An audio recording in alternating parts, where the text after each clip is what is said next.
In his new book, The Hidden History of American Healthcare, Why Sickness Bankrupts You and Makes Others Insanely Rich, author Thom Hartmann explores how and why attempts to implement affordable universal health care in the United States have been derailed and what the country can do to make this a reality. Host of the Thom Hartmann program, Thom Hartmann himself joins us now to discuss. Welcome to the show. Well, thank you, Kim, Robbie, Ryan. It's great being here with you. Thank you. So Thom, what is your takeaway from diving into this that the conversation is missing? Like, what are we missing when we talk about healthcare reform? Well, the major impediments to healthcare have been in kind of two phases, and the first one I was largely unaware of. In the late 1880s, a fellow by the name of Frederick Hoffman came over here from Germany. He was a numbers freak, brilliant. He's the guy, he was hired by the Prudential Insurance Company, and he was the guy who figured out that there was an association between tobacco and lung cancer, diet and cancer, processed foods and cancer, and asbestos and mesothelioma.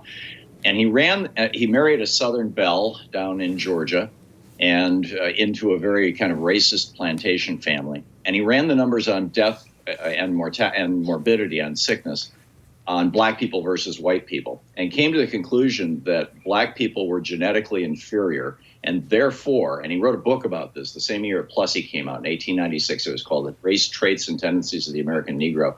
Came to the conclusion that if we simply denied health care to black people for a couple of generations, the entire race would die out, and that would solve the race problem in America.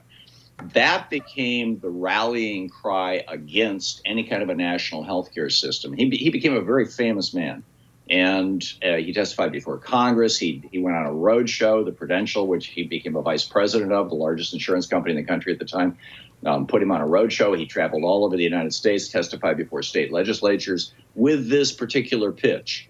And it was embraced by President Woodrow Wilson. It became part of their eugenics program, which Hitler picked up in the 30s and turned into the final solution.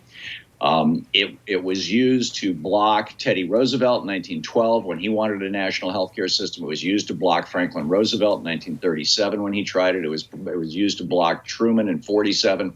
It was used to block, even though he died in 46, Hoffman, in 61 when Kennedy proposed a national health care system. They blocked it. And in 66, when LBJ got Medicare, the reason why the Southern Democrats, the Dixiecrats, the racist Southern Democrats at the time, now they're Republicans, the reason why they demanded a 20% hole in Medicare for people over 65 was that they didn't want elderly black people to be able to afford even that 20%. They knew they couldn't afford that, poor people couldn't afford that 20%, so they wouldn't show up in hospitals and doctors' offices. Racism up until the 70s really was largely driving this, and largely drove much of the Tea Party opposition to Obamacare, by the way, let me add. Since then, now, the health insurance companies have become these huge multi-billion-dollar giants, and any attempt to reform the industry or to produce national health care, in addition to that racial piece, which has been with us since the 1880s, that has diminished somewhat. But now, they'll just peel off a few $100 million out of the $5-10 billion a month they're making in profits, and pour it onto whichever politician they want. Like they gave Joe Lieberman $1 million, and he killed the public option back during the Obama stuff. So these are the two dynamics that are largely at work in America. And it's why we're the only developed country in the world that doesn't declare that healthcare is a right and have some sort of a national system.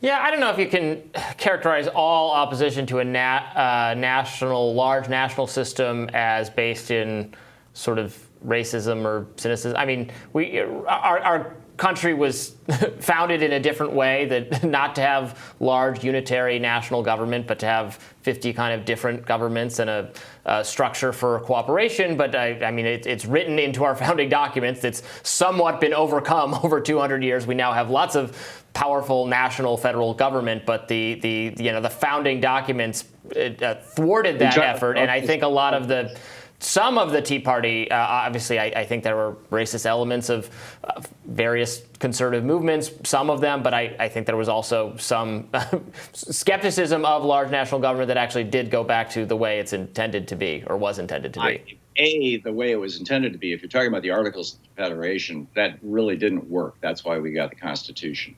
And there are a whole bunch of jobs that the federal government has that are clearly defined in the Constitution. The general welfare of the people is mentioned both in the preamble and in Article 1, Section 8.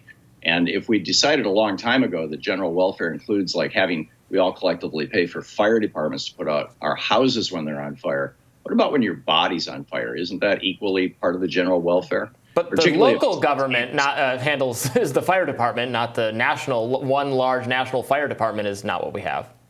You've got, with many, many parts of the commons, from public schools, fire departments actually get federal money, police departments get federal money, our roads get federal money. The federal government has, for a long, long time, involved itself in this. In fact, it was the George Washington administration that signed legislation that began paying for health services for poor people in the poorhouses in Washington, D.C. It was the John Adams administration, the second presidency.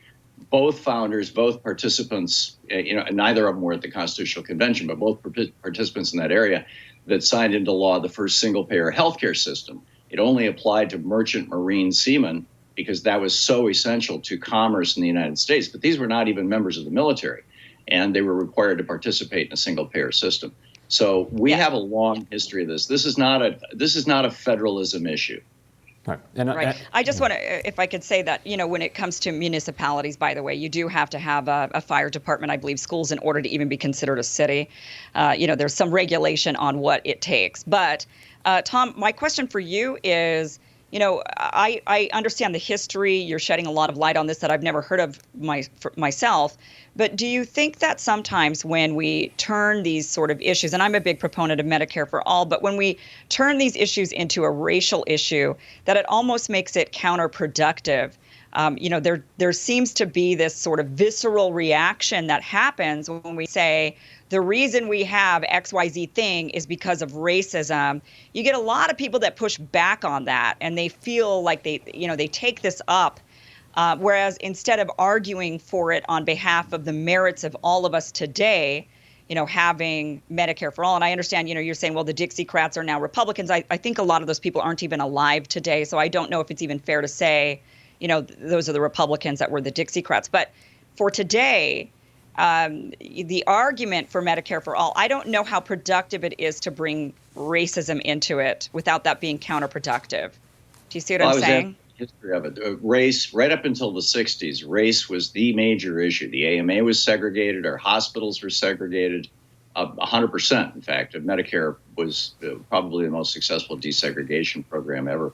But as I pointed out, since the 70s and 80s, it has shifted from being largely racial, although I doubt you ever saw any black people at Tea Party protests against Obamacare.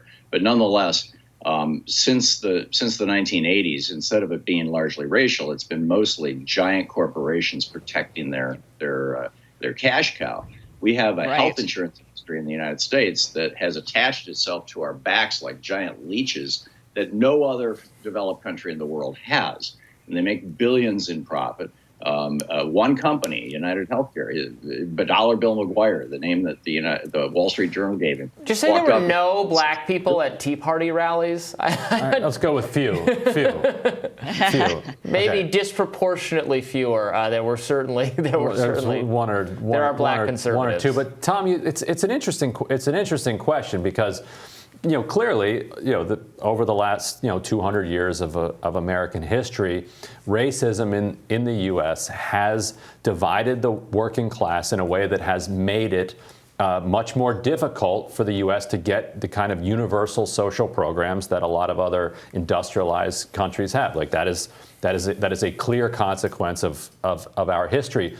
At the same time, as Kim said, when you point out that history, a bunch of people recoil. They don't want to hear anything about that.